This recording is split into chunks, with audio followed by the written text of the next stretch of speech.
जो हमारे सभी इस समय शिक्षार्थी हैं।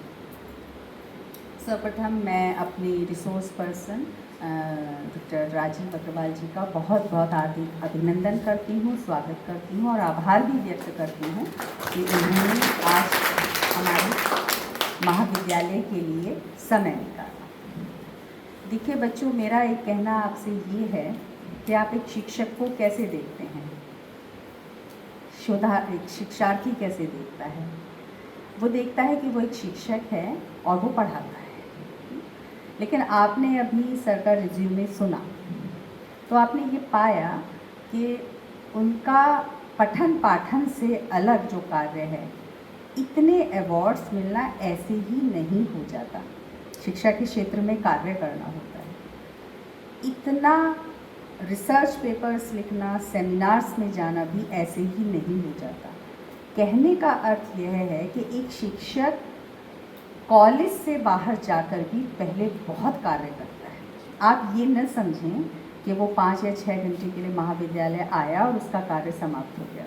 फिर वो घर जाकर रिसर्च पेपर्स लिखता है, कॉन्टैक्ट्स में रहता है, वो जाता है इधर उधर, उसको अवार्ड्स मिलते हैं उसके कार्य के लिए। तो शिक्षक बनना आसान नहीं। दूसरे नंबर पर मेरा ये कहना है कि जब हम किसी भी रिसोर्स पर्सन का, शिक्षाविद का, विद्वान का एक रिज्यूमे पढ़ते हैं तो उसके पीछे हमारी भावना यह होती है कि आप उससे मोटिवेट हैं, यानी कि आप भी उसी राह पर चलें। और ये कब संभव हो पाता है? पहले तो ये निकाल ही दीजिएगा अपने दिमाग से कि हम ऐसा नहीं कर पाएंगे, इसको बिल्कुल निकाल दीजिएगा।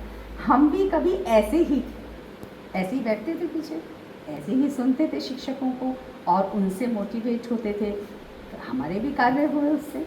तो अपने को कभी कम ना आंकिए। रिज्यूमे सुनने का अर्थ ही ये, एक प्रासंगिकता यही है, रेलिवेंस यही है कि हम उसी राह पर चलें।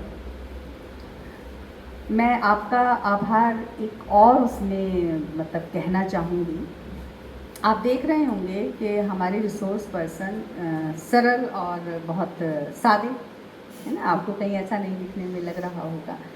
तो क्या हम इससे ये ना सीखें कि हम पर कितनी भी फेदर्स लग जाएं, कितने भी अवार्ड्स मिल जाएं, हमें इस ज़मीन पर ही अपने पाँव को टिकाकर रखना चाहिए। होता क्या है कि बहुत मुश्किल हो जाता है समय लेना, लोग आने से भी मना कर देते हैं। आप विश्वास कीजिए, हमें ऐसे ही रिसोर्स पर्सन्स नहीं मिल जाते हैं, हमें कहना पड़ता है, उनको आमंत्रित, कई बार ना भी हो जाती है। लेकिन आप आए, समय निकाला, हमारे बच्चों को, हमारा भी, आपका भी जो एक मोटिव है वो यही तो है कि मैं छात्राओं को कुछ ऐसा बता आऊँ जो हमें किताबों में नहीं मिलता, या हम इस तरीके से बता दें कि वो उनके लिए उस बात को समझना बहुत आसान हो जाए। इस प्रकार के कोर्सेज़ का आयोजन करने का जो हमारा एक ऑब्जेक्टिव है वो यही है कि आपको वो चीज़ सरल तरीके से बता दी जाए।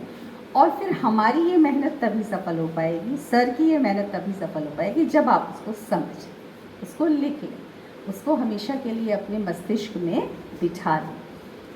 साथ ही मैं ज्योति जी का भी बहुत बहुत एक कहना चाहिए, उनको प्रशंसा और साधुवाद देना चाहूँगी कि उन्होंने जो है इस प्रोग्राम को रखा। 5 दिवस का आयोजन इतना आसान नहीं होता।